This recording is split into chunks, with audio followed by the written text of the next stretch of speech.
All right. Hey, kids. How's it going? Mr. Murray here. I hope everybody is doing okay at home.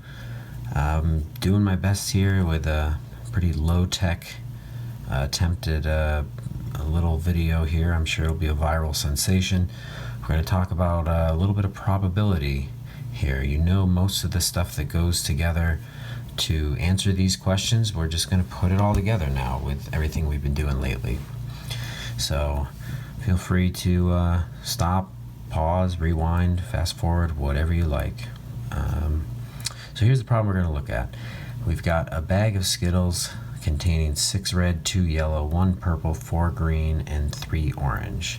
So first things first, that is 16 total in the bag. And we are going to select 4 throughout this whole problem without replacement. So meaning once we select one and take it out of the bag, it's out of the bag for good. We're not putting it back in and reselecting each time. So we're going to find the probability of obtaining, and in part A, 2 red followed by 2 orange. That word followed is important because it implies the order, it happening in that order. 2 red, then 2 orange. Okay, so in other words, you're talking about it playing out like this. R, R, O, O. So since they're specifying the order, we can approach it in an orderly format. This is at least one way to do this. To say, okay, on that first pull, that first draw from the bag, there are 16 Skittles in the bag. What's the probability of getting red? Well, how many are red in the bag to start? 6. Okay, and I want to get red on the next draw too. Now remember, once I've drawn that first Skittle, I'm not replacing it, I'm putting it aside. Just what you do when you pull Skittles, like you put them aside, right, and you're going to eat them later. But that means there'll only be 15 left in the bag, and there's only going to be 5 red left because I'm going to assume I got it on the first draw because we're trying to find the probability of this playing out. So getting a red, then a red would have to only be 5 left. Then by the third draw, there will only be 14 Skittles left. But out of those 14, how many are orange? 3. And by the time you get to the fourth draw, there's only 13 Skittles left. And by now, only 2 orange because you've got that orange on that third draw there. Probability of all this occurring, you multiply it all out. And you could reduce some of these fractions first, as you see, and then multiply them. You can do whatever you like. You can multiply straight across. That's what I'll do. I'm totally doing this in my head, not using a calculator at all, I promise you. There it is. You would get that, which would reduce, obviously, to 3 out of 728. And probability you can express as a fraction in reduced form or a decimal, which would be about 0.004, or you could give me a percent. All of these are perfectly acceptable answers if you know, if no specific way is specified. So about 0.4%. Okay, now the rest of these, I don't think they specified the order though. Just look at the difference between B. 2 red and 2 orange. So that implies that it could happen in any order. It could be red, orange, could be orange, red, red, whatever, orange, red, orange. And so since we're not caring about the order, we're going to approach this with combinations. That's usually the big thing, right? So now, the denominator, I'm trying to think of all the ways that this could play out, what we call the sample space. If I draw 4 Skittles out of this bag, what are all the possible groups? And this is like these counting problems you've been working on lately. How many different groups of 4 Skittles could you get out of 16? So the denominator is always that total number of possibilities when you're performing whatever act this event is. So 16C4. And the numerator is how many ways are there to win or to make this event happen? How many ways are there to select 2 red and 2 orange? So we've been working on these lately. Well, 2 red, and there are 6 red in the bag, so that would be 6C2, getting 2 of the 6 red where I don't care about the order. And at the same time, getting 2 orange would be 3 orange and choosing 2 of those. And we multiply them for this AND type of problem, and that is going to give us, this is actually 15 6C2 times 3, and that will give you 45 all over 16C4. Use your calculator. 1820, unless you feel like doing that by hand. And that will reduce to 9 over 364, or about 0.025. Either or is fine, really, unless otherwise specified. So there we go.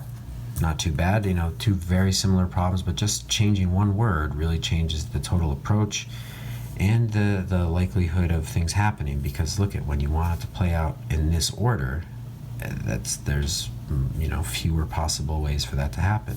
When you don't care about the order but still getting the same items, hey, well, there's more possibilities, so it should be a higher percentage. Part C, probability of getting exactly 2 red. All of these had 2 red, but also coupled with 2 orange. Well, now we're just saying 2 red. But what you have to remember with these is that you're still talking about selecting 4 total. So just getting 2 red, remember, we're still talking about choosing 4 out of these 16 Skittles. So my denominator is still 16C4. These are all the possible groups of 4 I could get.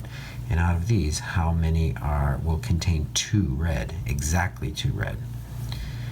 Well, like we did in the last problem, getting 2 red out of 6, that's 6C2. But what about the other 2 Skittles? That's the thing that is not specified, but you have to account for. Exactly 2 red, well, you've got to worry about the other 2 not being red. So there's an implied, and getting 2 non-red, 2 others. And out of this bag, there are 16 total. 6 of them are red.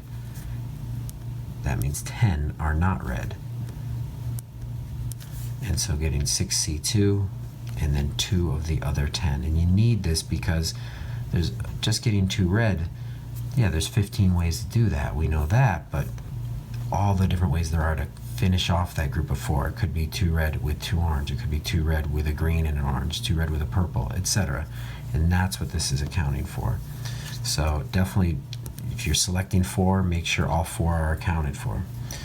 And these are these answers. This is 15 again, and this is why it's nice to not put it all in the calculator in one big step, because 16C4 we already calculated. We can save ourselves some time if you stay organized with your work. That's 1820.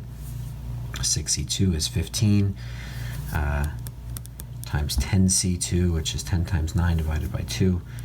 That's 45, and 15 times 45 is 675 out of 1820, which reduces to 135 over 364, or approximately 0.371. By the way, just to mention this at this point, hopefully you do know that I've done these on a calculator, and if you haven't been using these features, just this simple feature is sometimes a handy thing. When you take a fraction and you divide it and you get this decimal, how to change it back into a fraction in reduced form. You hit math, and the very first item it's on is arrow fraction. Change it into a fraction. So it's kind of a handy trick. Comes in handy here and there. Okay, part D, getting exactly 1 green. Well, we're still talking about getting 4, so that means and 3 others, 3 non-green.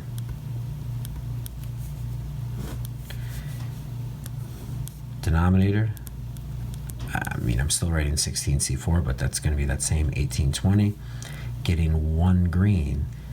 Well, there are 4 green in this bag, as you can see from the top, so 4C1. And of course that's only going to be 4C1, but... and 3 non-green. Well, 4 are green in this bag of 16, so there are 12 non-green, 12 others, and choosing 3 of those. A lot of ways to finish off this group of 4. So there's our 1820. 4C1 is 4 times 12C3, which is 12 times 11 times 10 divided by 321. That's 220. So we get 880 over 1820, which reduces to 44 over 91, or approximately 0.484. So a pretty high percentage for that, about 48% chance of getting exactly 1 green, no more, no less. And now this problem right here, just so you see the difference between that last one, getting at least 1 green.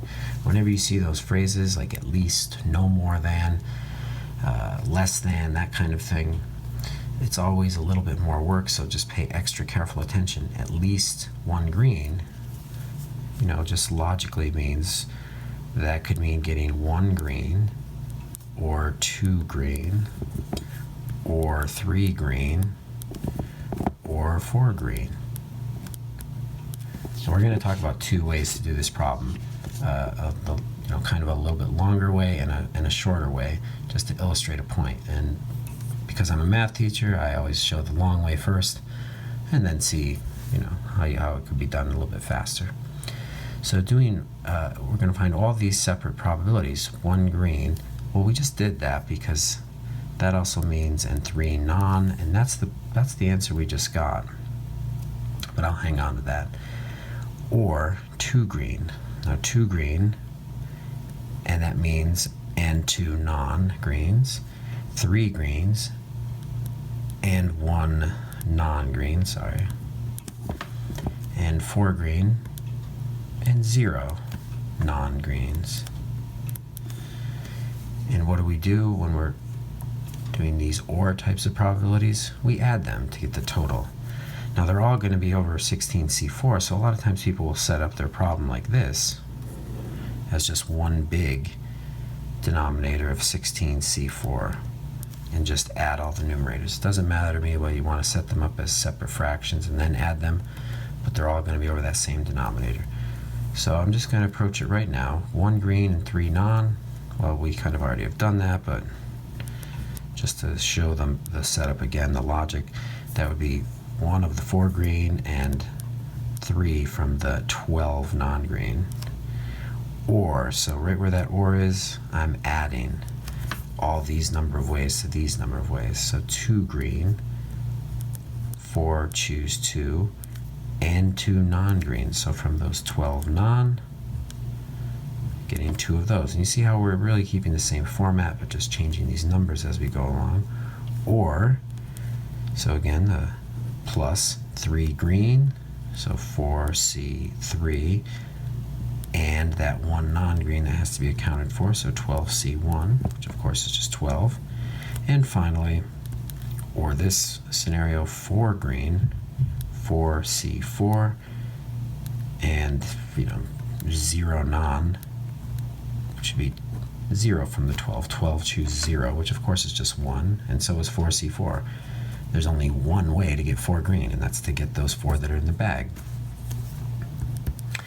So if I simplify this all, do some calculations, which you're all quite proficient at your button pressing, but you would get 880, which we already got from part D before we reduced.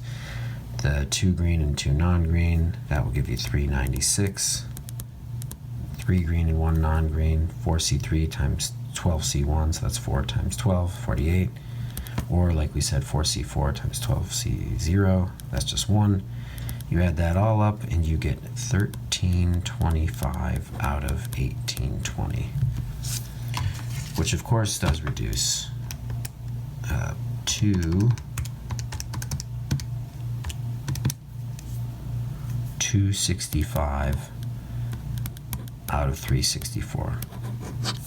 Okay, it was, not too horrible, but kind of extensive.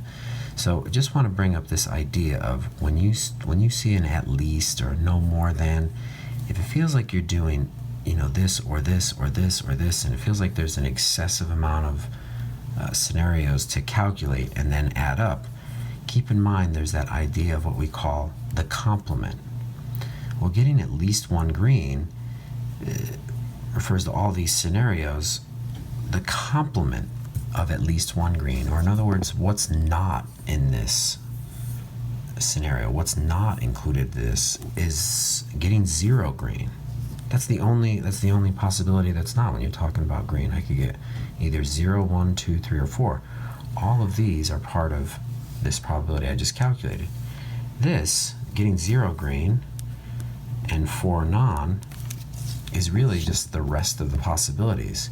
So if you realize this from the beginning, you could do this complement approach, which is, let me calculate this probability, the probability of its complement, which is, again, 16C4 in the denominator, and in that numerator, getting 0 green, so getting 0 of those 4C0, which is, of course, just 1, and 4 non-greens, getting 4 of the other 12C4, that's going to give you, out of 1820, 495.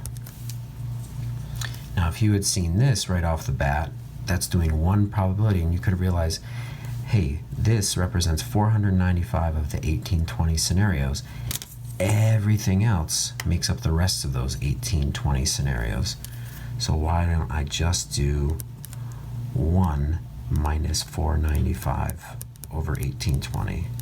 And that gives me my same 1325 over 1820 that I got by doing all this, which ultimately is 265 over 364, or that corresponding decimal of about 0.728. But so there's the idea of the complement, and be on the lookout for that when there's like a no more than, at least, that kind of thing where you're doing lots of scenarios. Think about going the other direction with it. If it's shorter the other way, maybe do that and subtract from 1. If they had said finding at least 2, for example, I would have drawn the line here. Getting at least 2 would have been doing these 3. The complement would have been doing these 2, which would have been slightly shorter, not a lot shorter, but it could make a difference if you're talking about, selecting 10 items instead of just 4. So keep that in mind, everybody. And sorry if this was a little long, but hey, it's still shorter than a 45-minute class, right? So we covered a lot of little things in there. Please email me if you have questions with this. Help each other out. I'll do my best here. And I really, really hope everybody is doing well at home, and hope your families are good, because we're all just trying to make the best of this and move forward a little bit. And nobody really knows where we're going with this exactly. So best wishes to everybody.